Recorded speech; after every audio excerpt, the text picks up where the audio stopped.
আসসালামু আলাইকুম। সকলে কেমন আছেন? কাছে দূরে যে যেখান থেকে দেখছেন, আশা করি সকলে খুব ভালো আছেন। আমরাও খুব ভালো আছি আলহামদুলিল্লাহ। আজকেও ভিডিওটা সকাল থেকেই একদম স্টার্ট করেছিলাম। সকালবেলা উঠে চা খেয়ে নিয়েছিলাম, চা বিস্কুট টোস্ট খেয়ে নিয়েছিলাম। এখানে আমি একটা মিক্সারের প্যাকেট ওপেন করছি। এটা হচ্ছে যে আমাদের পাশের বাড়ি ভাবিদের ওরা গিফট পেয়েছিল।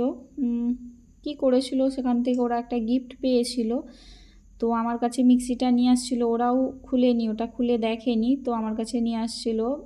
বললো দেখো ভাবি কেমন হবে, এটা ভালো হবে নাকি, আর তুমি এতে আজকে মশলা গুঁড়ো করো বা কিছু করো এতে। তো সেই জন্য আমার কাছে নিয়ে আসছিলো যে প্রথমে হচ্ছে যে তুমি এটাকে চালিয়ে দেখো। তো আমি খুলে দেখে নিচ্ছিলাম। আমি কখনো এই কোম্পানির মিক্সার ইউজ করিনি, তো সেই জন্য ইউজ করব বলে নিয়ে আসছিলো যে দেখো তুমি এটা কেমন হবে। তো ইউজ করে দেখেওছিলাম, তো ভালো হয়েছে। তো সেই ভিডিওটা আপনাদের সাথে শেয়ার করেছি।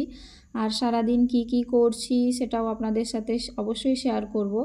তো আপনারা পুরো ভিডিওটা আমার সাথে দেখতে থাকুন। আর যেহেতু নতুন জিনিস, তো ব্যবহার করতে তো ভালোই লাগবে।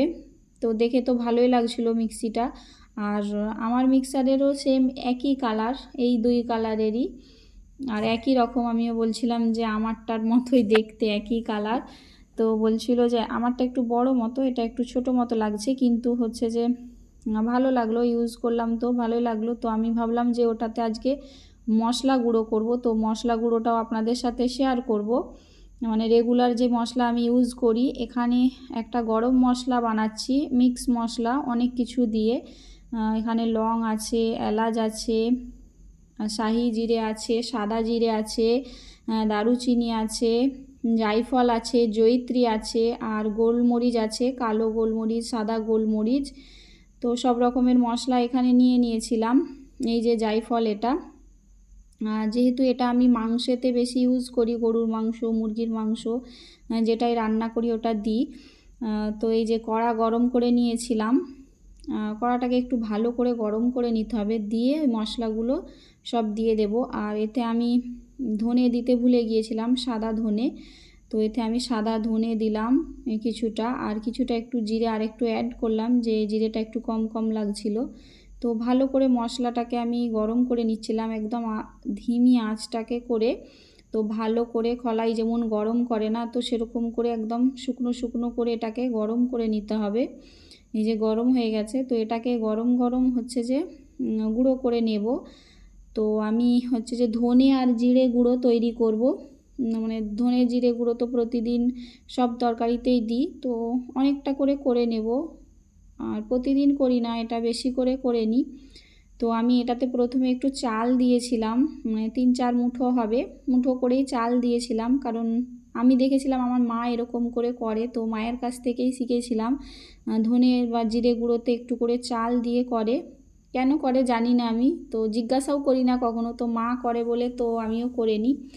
তো এখানে যে গরম মশলাটা হয়ে গেছিলো, তো সেটাকে গুঁড়ো করে নিচ্ছিলাম। আর এদিকে এই যে চাল দিয়ে, চালটাকে হাফ তুলে রেখেছিলাম জিরে ভাজবো বলে, মানে জিরেতে হাফটা চাল দেব, তো হাফটা দিয়ে ধনে ভেজেছিলাম। মানে ধনেটাকে একটু ভালো করে, এখানে অনেকটা ধনে ছিল, 250-300 মতো হবে, আপনাদের ভাইয়া নিয়ে আসছিলো, ঠিক আমি জানি না, তো পরিমাণটা অনেকটাই ছিল। তো আমি সবটাই করে নিয়েছি। তো এই যে হাফ চাল তুলে রেখেছিলাম, হাফটাতে এই যে জিরে দিয়ে দিয়েছি, এখানে 150 খানিক জিরে হবে। তো দিয়ে জিরেটাকেও একটু ভালো করে ভেজে নিয়েছিলাম। তো সব একটা করে গুঁড়ো করে নেব। এই যে এখানে ধনেটা গুঁড়ো করছিলাম, হাফের বেশি হয়ে গেছে, এই যে একটু বাকি ছিল। তো এইভাবে একইভাবে গুঁড়ো করে নেব। আর আমি এই যে চাটনি থাকে না, আমরা চাটনি বলি এটাকে, অনেকে চালুনি বলে, তো আমাদের ভাষায় আমি বলছি, আপনারা কিছু মনে করবেন না, চাটনি বলি যেহেতু। তো ওতে ভালো করে আমি চেলে নিই, যে একটুও যদি করকরে ভাব থাকে তো সেটাও চলে যাবে। তো প্রায় ধনেটা হয়ে গিয়েছিল, তো একটু সামান্য ওর চর বাড়িয়েছে, তো ওতেই আমি এই জিরেটা দিয়েও গুঁড়ো করে নেব ভালো করে, আর মিহিন করে নেব। আর একটু বাকি থাকে বলে আমি ওই চালুনি দিয়ে ভালো করে চেনে নিলে যে বাকিটা বাড়িয়ে যায়। তো এখানে মশলা গুঁড়োগুলো সবগুলোই হয়ে গেছে, সব আলাদা ডাব্বাই করে নিয়েছি, যেহেতু এটা আমার মাস দেড়েক হয়ে যাবে, 1-1.5 মাস তো আরামসে হয়ে যাবে, মশলা গুঁড়োর আর কোনো ঝামেলা নেই। আর এদিকে রান্না বাড়াও করব ব্যবস্থা করে নিয়েছিলাম। আর সকালে নাস্তা করে নিয়েছিলাম, আজকে ভাত করেছিলাম, তো সেই ভাতই খেয়ে নিয়েছিলাম, ভর্তা করে খেয়ে নিয়েছিলাম, সেটা আর দেখালাম না। আর এখানে রান্না করব বলে যে আড় মাছ ছিল, আড় মাছ নিয়েছি। আর এই যে মোচা রান্না করব, আমাদের এই যে গাছের মোচা এটা, আর এটা আমাদের কাঁঠালে কলার মোচা পড়েছিল, তো সেটাকে আমি আলু বেগুন আর একটু চিংড়ি মাছ নিয়েছি, তো সেটা দিয়ে রান্না করব। তো মোচা রান্নাটা প্রথমে চাপিয়ে দেবো, এটা কুকারে করে নেব। তো আলু বেগুন সব একসাথে দিয়ে দিয়েছিলাম, ওতে চিংড়ি মাছও দিয়ে দিলাম, দিয়ে এই যে পেঁয়াজ কুচি দিচ্ছি, এতে গুঁড়ো মশলা দিয়ে দেবো একে একে, নুন দিয়ে দেবো, হলুদ গুঁড়ো, ধনে গুঁড়ো, জিরে গুঁড়ো সব কিছু দিয়ে আমি এটা হাত দিয়ে মাখিয়ে, সামান্য তেল দিয়ে হাত দিয়ে মাখিয়ে বসিয়ে দেব। আর মাছ রান্নাটার রেসিপি আমি শেয়ার করব না, ওটা আমি আগে হচ্ছে যে রেসিপি শেয়ার করেছিলাম, তো মাছ রান্নাটা শেয়ার করব না আর, তো ওটা এমনিই দেখাবো, খাবার সময় বার করে নেব। মাছ রান্নাটা হয়ে গিয়েছিল আর সেই জন্য দেখালাম না। এখানে এই যে হাত দিয়ে ভালো করে মাখিয়ে নিচ্ছি। মোচা রান্না যে যেরকমভাবে করতে পারেন, তো যেটা আমি সহজ যখন যেরকম মনে করি সেইভাবেই রান্না করে নিই।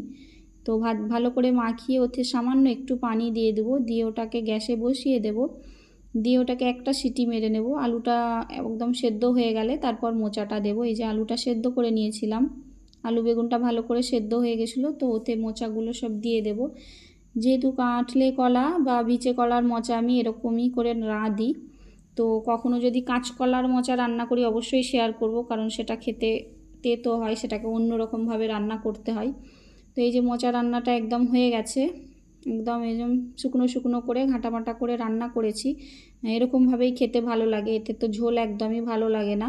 আর এই যে মাছ রান্নাটাও হয়ে গিয়েছিল, তো আমি সব তুলে নিচ্ছি, যেহেতু দুপুর হয়ে গিয়েছিল তো খেয়ে নেব। গোসল টোসল সেরে নামাজ পড়ে তো খেতে বসে গিয়েছিলাম, খাবার সব বার করে নিয়েছি, এই যে বলে বলে করে সব বার করে নিয়েছি। মোচা রান্নাটা অত অনেক মজা হয়েছিল।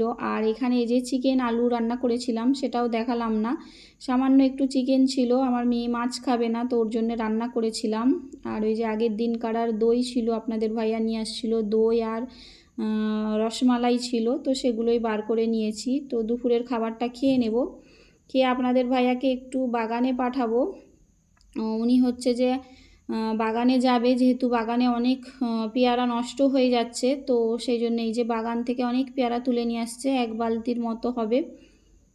অনেক নষ্ট হয়ে গেছে, মানে পাখিতে অনেক খেয়ে নিয়েছে, পাখিতে খেয়েছে ঠিক আছে, কিন্তু নাকি অনেক পড়েও ছিল, বলল একদিন না গেলে হচ্ছে যে পেয়ারা সব নষ্ট হয়ে যাচ্ছে বা পেকে যাচ্ছে, অনেক পেয়ারা কে খাবে অত পেয়ারা, তো সেই জন্য সবাইকে দিয়ে দেব। আর বাকি যতটা এই যে পাকা পাকা পেয়ারা একদম পাখিতে খেয়ে নষ্ট হয়ে গেছে, তো এগুলো আমার ছাগলে খেয়ে নেবে। তো এই যে দেখছিলাম, আর যেগুলো ডাঁশা রয়েছে তো সবাইকে ভাগাভাগি করে দিয়ে দেব, আমরা দু চারটে রেখে সবাইকে দিয়ে দেব, অতগুলো খাওয়া অসম্ভব হয়ে যাবে। তো এই যে দেখুন পেয়ারাগুলো, আর বড় বড় পেয়ারা ছিল, আর আমার 1.5-2 বছরের গাছে এই এত পেয়ারা হয়, একদম ছোট ছোট গাছ, কলম কাটা গাছ। আপনাদের সাথে তো গাছের ভিডিও শেয়ার করেছিলাম, অবশ্যই আর একবার দেখাবো যে গাছগুলো কত ছোট আর এত বড় বড় গাছে পেয়ারা হয়, মাশাআল্লাহ অনেক সুন্দর লাগে দেখতে।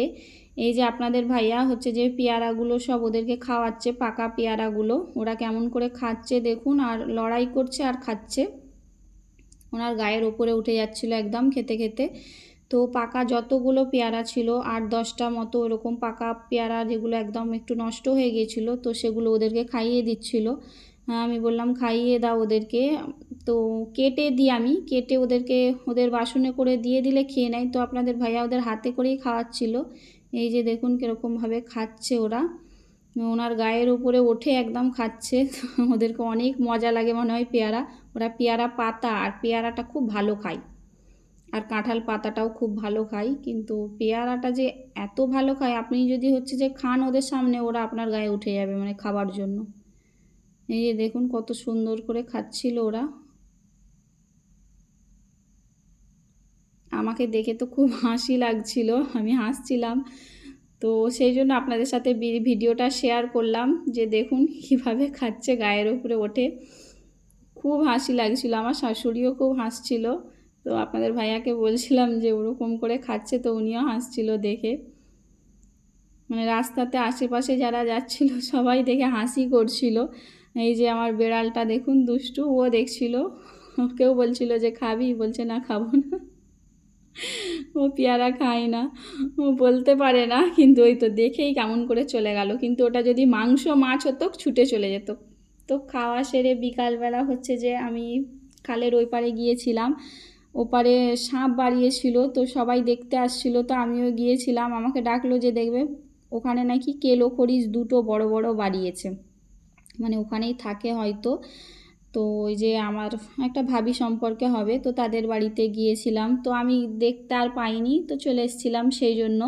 তো আসার সময় এই যে টিউবকলে হচ্ছে যে একটু হাত পা ধুয়ে নিচ্ছিলাম, ওনাদের ওখানে যেতে একটু কাদা ছিল, তো সেই জন্য হাত পা ধুয়ে দিচ্ছিলাম। আর অনেক দিন পর একটু টিউবকলের জল খাচ্ছিলাম, মানে পানি খাচ্ছিলাম, একদম ঠান্ডা। আমরা জল পানি দুটোই বলি, আপনারা কিছু মনে করবেন না, ভুলচুক হয়ে গেলে মাফ করে দেবেন, কোথাও যদি কোনো ভুল কিছু বলে থাকি।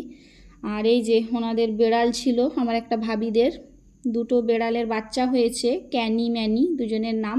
তো দুজনে কত সুন্দরভাবে এই যে লড়াই করছে দেখুন। আমি বলছিলাম যে ক্যাট ফাইট হচ্ছে, তো সেই জন্য আমার ক্যামেরাতে একটু দেখাচ্ছিলাম আপনাদেরকে কত কিউট লাগছে। এই যে ক্যাটগুলো লড়াই করছিল, দেখে তো খুব ভালো লাগছিল। তো যারা এতক্ষণে ভিডিওটা দেখছেন এখনও একটা লাইক দেননি, একটা লাইক দিয়ে চ্যানেলটাকে সাবস্ক্রাইব করে নেবেন। আর কোথাও যদি ভালো লাগে আপনাদেরকে, তো চ্যানেলটাকে অবশ্যই সাবস্ক্রাইব করে বেল আইকনটা দাবিয়ে আর পুরো ভিডিওটা যারা কন্টিনিউ করছেন সকলকে অসংখ্য ধন্যবাদ। পুরাতন বন্ধু, নতুন বন্ধু সকলে ভালো থাকবেন, আমাদের জন্য দোয়া করবেন। আল্লাহ হাফেজ।